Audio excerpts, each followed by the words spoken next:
The key to a Mitt Romney victory is convincing Americans they are worse off today than they were 4 years ago. Republicans hope this message resonates most strongly in the crucial swing states that will give one of the candidates the necessary 270 electoral votes.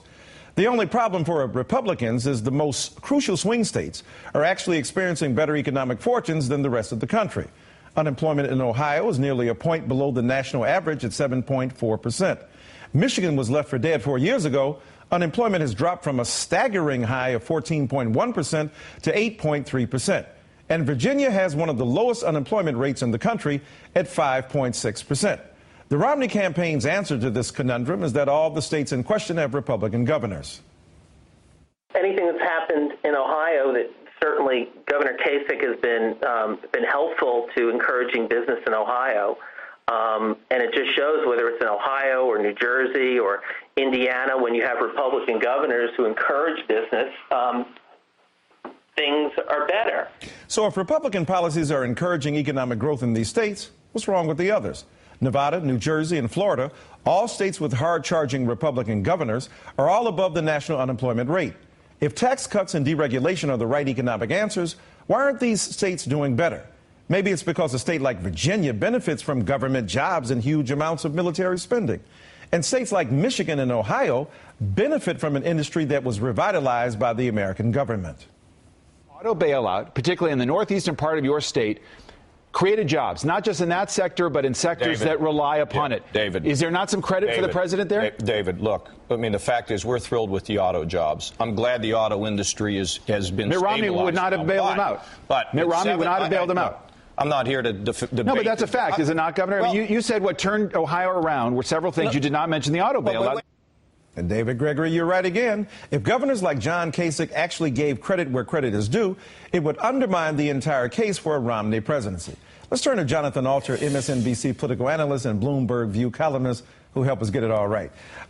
Does Mitt Romney have a problem going into states like Ohio or Michigan and arguing that the economy is bad because, you know, you're pitching it against the Republican governors who are there and you're overlooking their work if you're trying to make a larger argument about Obama's failure? This is a big problem for Romney. Now, he's had a lot of good news lately. You know, Obama didn't have the greatest month or even the last 6 weeks. Right. But because the auto bailouts were successful, and at first they were very unpopular, but they produced results. Right. And when they did, not just in Michigan, but in northern Ohio, it changed the calculus there. It actually not only affected the unemployment rate, but it affected the psychology of the state. Right. So Ohio is still going to be very close. It often goes Republican. Obama doesn't have to have it to win the election, but if he manages to win there, he's well on his way to 270 electoral votes. Well, as you know, the Romney campaign says that things are better in states with Republican governors. We're talking about New Jersey, Florida, Nevada, Georgia, South Carolina, on and on. So when he makes that argument, when he comes up to saying that, look, this is what's going to happen here as a result of the Republican, genius, you've already indicated that it's going to be very difficult. But how does he actually use it to his advantage? How does he say, yep, you know what, I can give a plus to the Republican governors, but I can also take a whack at Obama? You got to figure out strategically how that can occur. Well, I don't think he is actually all that worried about the nuances of these appeals. His basic attitude, his basic message is fire the guy. Right. Are you better off than you were 4 years ago? If not, fire Obama. And in some ways, his task is easier than the president's. He has to make a more complicated appeal and frame the issue in ways that take a little more skill. And that's what he started to try to do in the speech today. I don't think he did it in a resonant enough way.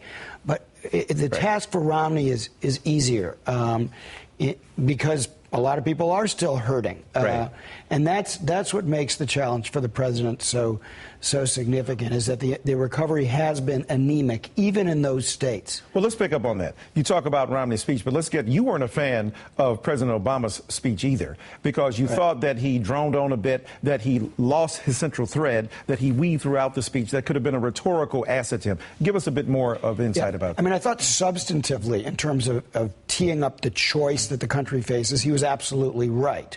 And it's important to lay down a marker that this is what would happen to America if Mitt Romney were elected.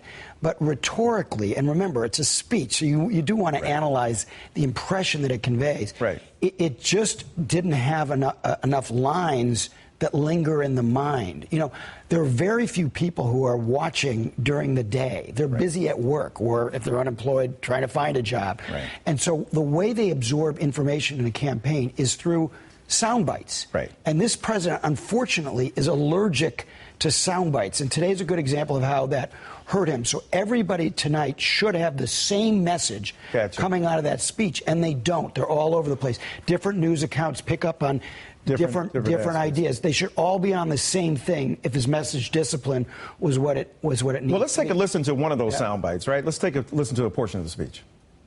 So recovering from the crisis of 2008 has always been the first and most urgent order of business, but it's not enough.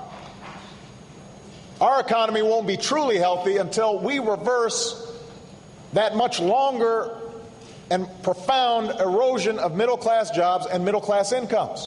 So tell us what bothered you about that messaging. And then, secondly, given your kind of deconstruction of the speech as a rhetorical device, do you think most people will say, well, you know, I'm not going to get into all of that because what survives at the end of the day may not be a unified set of sound bites, but there are enough of them to survive to get his message across? Do you think, despite himself, the message comes across? Yeah, in a general way. But that was a good example. I mean, can you remember what that just said? Was there any metaphor or any line that lingers even 5 seconds later? It was a professorial soundbite. Now, he did have one soundbite that I thought was effective today, and it was when he basically said that this election is about how to create jobs. And he used that word how 3 or 4 times. Right. And that was effective. This is a how election. Everybody wants more jobs. There's a huge gap between the way Romney would get them through tax cuts and deregulation, which we've tried before, and as the president indicated, utterly failed, and Obama's version in his jobs bill, which has a lot more potential to help the middle class. But that message needs to be framed in a way that resonates, and that was what was lacking. So message-grade methodology has to be rejiggered. Exactly. All right. Jonathan Arthur, thank you so very much. Coming up, Governor Rick Scott explains why poll workers thought he was dead and why he got to vote anyway. He thinks it's a funny story. We'll show why minorities in the state are not laughing. And President Obama has a new radio ad out targeting African-American viewers. What does Glenn Beck think about that? We'll tell you. Stay tuned. You're watching The Ed Show on MSNBC.